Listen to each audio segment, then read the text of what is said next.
জাগর জাগর হালুয়া খাইতে মন চায় আমার মতো এমন সুজি গাজর দিয়ে বাসায় বসে হালুয়া বানায় খাইলে দেখবেন টেস্ট হবে, অনেক টেস্ট। হাতে বানায় খাইলে অনেক টেস্ট। এদিকে আমি গাজর বয়েল করতেছি, এদিকে সুজি ভাজতেছি।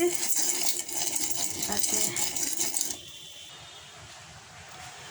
ওই আমার হালুয়া বানানি শেষ, একদম নর্মালি বানাইছি, না এলাচ দারচিনি দিছি না কিশমিশ দিছি, কিচ্ছু না, সাদা সিধা বানাইছি।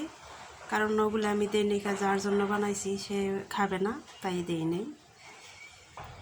আপনারা দিবেন এলাচ দারচিনি কিশমিশ দুধ